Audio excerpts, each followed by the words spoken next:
সুন্দর আলোচনা হয়েছে। বামফ্রন্টের মধ্যে আমাদের শরিক দলগুলোর সঙ্গে আসন সমঝোতার প্রক্রিয়া চলছে। সিট কোথায় কোথায় দেবো এত দূর পর্যন্ত গড়িয়েছে আলোচনা। বিজেপি আর তৃণমূল এই দুটো দল বাদ দিয়ে আমরা সবাই ঐক্যবদ্ধ হতে চাইছি। ডিসেম্বর থেকে জানুয়ারি 4 দফা করে বৈঠক করেছি। আমাদের এখন পর্যন্ত হুমায়ুন সাহেবের সাথে কিভাবে চলবেন কি করবেন সেটা এখনো ডিসিশন হয়নি। আইএসএফ তাদের সঙ্গে আমরা কথা বলছি, 1 দফা 2 দফা আলোচনা হয়েছে, আরো কয়েক দফা আলোচনা হবে, তারপর আসল সমঝোতা হবে। বামফ্রন্টের মুরদ নেই এই মোহাম্মদ সেলিমের নেতৃত্বে 294টা সিট লড়া। সবচেয়ে বড় ধর্মনিরপেক্ষতার ঝান্ডাধারী যারা আছে তারাই তো দেখলেন রাত্রিবেলা গোপন অন্ধকারে গিয়ে ওই 70% আর 30% ভাগ করে 30%কে কেটে ভাসিয়ে দেবে ভাগীরথীর জলে, তার সঙ্গে মিটিং করে এলো। যে তুলাবাজের সরকার, দুর্নীতিগ্রস্ত যে সরকারটা প্রতিষ্ঠিত হয়ে আছে, এটাকে ক্ষমতাচ্যুত করার আমাদের যে উদ্দেশ্য, সেটা আগামী দিনে বিজেপি আর তৃণমূল এই দুটো দল বাদ দিয়ে আমরা সবাই ঐক্যবদ্ধ হতে চাইছি। কিন্তু কংগ্রেসকে নিয়ে একটু সমস্যা আছে, সেটা হচ্ছে কংগ্রেসের রাজ্য নেতাদের কোনো কথা চলে না।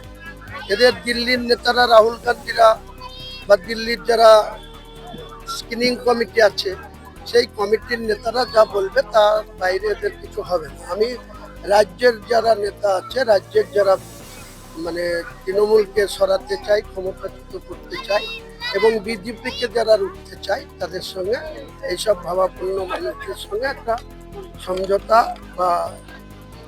জোট সেটা হওয়ার প্রবল সম্ভাবনা তৈরি হয়েছে। আমি ওনাদের সর্বোচ্চ নেতৃত্বের সঙ্গে খুব সুন্দর আলোচনা হয়েছে। উনিও আমার বক্তব্য খুব সুন্দরভাবে শুনেছেন। প্রায় 1 ঘন্টা 15 মিনিট 1 to 1 আমি আর সেলিম সাহেব বসেছিলাম। আরও অন্যান্য নেতৃত্বের সঙ্গেও আমাদের দীর্ঘদিন ধরে আলোচনা চলছে।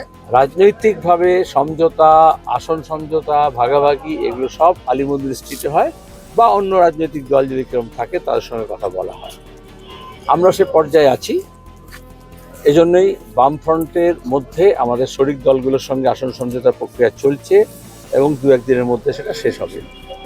আমরা আগে থেকেই বলে দিয়েছি, আগে বামফ্রন্ট, তারপরে অনেক বামপন্থী দল আছে, ব্যক্তি আছে, গোষ্ঠী আছে যারা বামফ্রন্টের মধ্যে নেই, কিন্তু এখন বিজেপি এবং তৃণমূলকে হারানোর জন্য তারা একটা হচ্ছে, তাদের সঙ্গে কথাবার্তা চলছে।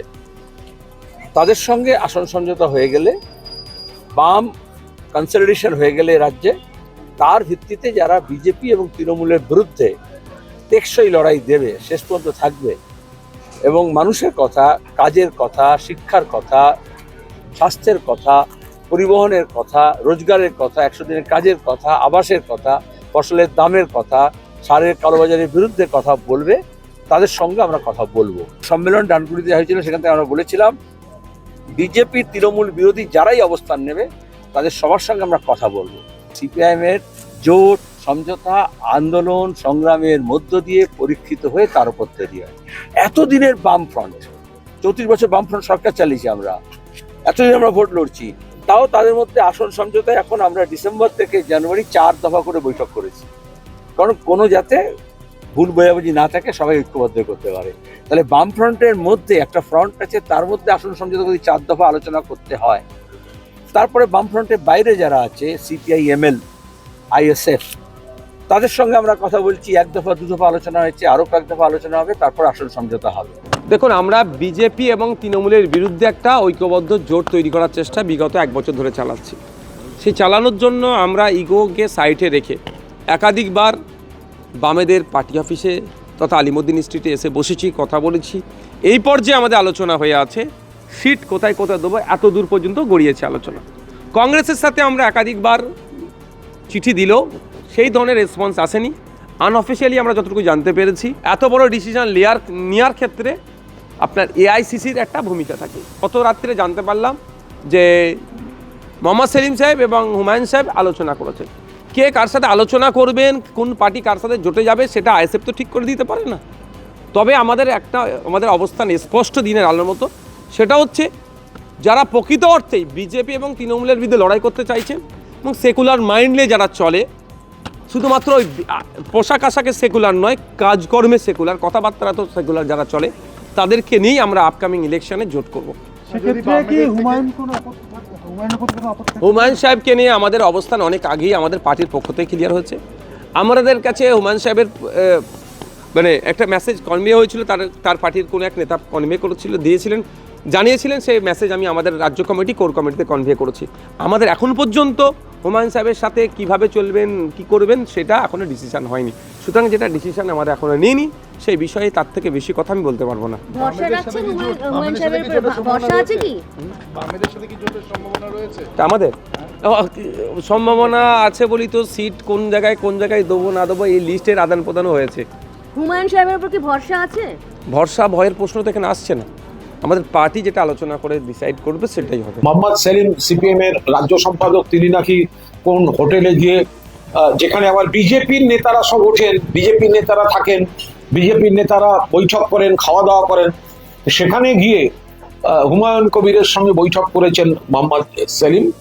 তো মোহাম্মদ সেলিমের আচরণ রাজনৈতিক দেউলিয়া ভিক্ষাপাত্র হাতে এখন হোটেলে হোটেলে ঘুরে বেড়াবার সংস্কৃতিতে গিয়ে সিপিএম দাঁড়িয়েছে। তো মুরদ নেই, 34 বছর নাকি ক্ষমতায় ছিল। সিপিএম তো একা লড়ে না, বামফ্রন্ট অনেকগুলো দল মিলে লড়ে। তো বামফ্রন্টের মুরদ নেই এই মোহাম্মদ সেলিমের নেতৃত্বে 294টা সিট লড়ার। কখনো কংগ্রেসের পায়ে ধরতে যায়, কংগ্রেসকে এসো এসো এসো এসো, কখনো নওশাদ সিদ্দিকীর পায়ে ধরে। এখন হোটেলে গিয়ে হুমায়ুন কবিরের সঙ্গে আবার শুনলাম নাকি বলেছেন মন বুঝতে গেছিলেন। ও তো প্রথম প্রেমে পড়লে হয়, মন দিল না বধু, এরকম গাইতে গাইতে চলে গেছে মোহাম্মদ সেলিম হোটেলে। তো এখন এটা সম্পূর্ণ সিপিএম, যারা নীতি কথা বলে, বড় বড় কথা বলে, ঘুরে দাঁড়ানোর কথা বলে, তো তাদের কাছে কত বড় লজ্জা। আমরা এসব নিয়ে ভাবছিও না, কি কার সঙ্গে বৈঠকে বসছে, তার চায়ের দাম কে দিচ্ছে, ও তারা বুঝবে। তৃণমূল কংগ্রেস উন্নয়ন, সম্প্রীতি, সংহতির উপর দাঁড়িয়ে বিপুল ভাবে জিতে আসতে চলেছে। তাই দেখে এই দিশাহীন শূন্য পাওয়া পার্টি পাগল হয়ে গেছে। এবার যে সমস্ত টুকরো টুকরো অতৃপ্ত আত্মারা রয়েছে, তো তারা পাগলের মতো ছোটাছুটি করছে। তো কেউ, সবাই চাইছে, সবাই জানে তৃণমূল আসছে এবং কারোর একার ক্ষমতা নেই। লড়াই করা, জেতা ফেতা পরের কথা, লড়াই করা। ভাবতে পারেন সিপিএম এত বড় বড় কথা বলে, তাদের নতুন প্রজন্মের কয়েকজনকে দেখি, তাদের সব কি নাম, সব ভয়ঙ্কর, আগুন পাখি, সাবমেরিন, এসব নানা রকম নাম তাদের। এখন রাজনীতির স্বার্থে তো অনেক কিছুই হচ্ছে। যারা ধর্ম মানে না, সবচেয়ে বড় ধর্মনিরপেক্ষতার ঝান্ডাধারী যারা আছে, তারাই তো দেখলেন রাত্রিবেলা গোপন অন্ধকারে গিয়ে ওই 70%কে আর 30% ভাগ করে 30%কে কেটে ভাসিয়ে দেবে ভাগীরথীর জলে, তার সঙ্গে মিটিং করে। ওরা এখন রাত্রেবেলা মিটিং করছে, আমরা দিনের বেলা আপনাদের দেখাচ্ছি। আমাদের যা কিছু আছে দিনের আলোর মতো স্পষ্ট, গোপন কিছু নেই। সিপিআইএম কে সংখ্যাগরিষ্ঠ মানুষ এবং পশ্চিমবঙ্গের মানুষ প্রত্যাখ্যান করেছে। সিপিএম গৃহীত, পরীক্ষিত এবং পরিত্যক্ত। সেজন্য মোহাম্মদ সেলিমের নেতৃত্বে, তার কুশল নেতৃত্বে, সুজন চক্রবর্তীদের নেতা, তারা এখন একমাত্র ব্যাংক করেছেন ওই মুসলিম ভোট ব্যাংকের ওপর। যদি কিছু করা যায়, কখনো প্রকাশ্যে গোমাংস খেয়ে, কখনো মুসলিম লীগকে সমর্থন করে, কখনো মুসলিম লীগের সঙ্গে সরকার চালিয়ে। এখন তো এটা ওদের তো পুরনো এজেন্ডা এটা ছিলই। পাকিস্তানের দাবির সবচেয়ে বড় সমর্থক ছিল কমিউনিস্ট পার্টি। তারা দেশকে 28টা টুকরো করতে চেয়েছিল। ফলো করুন সংবাদ প্রতিদিন ডিজিটাল।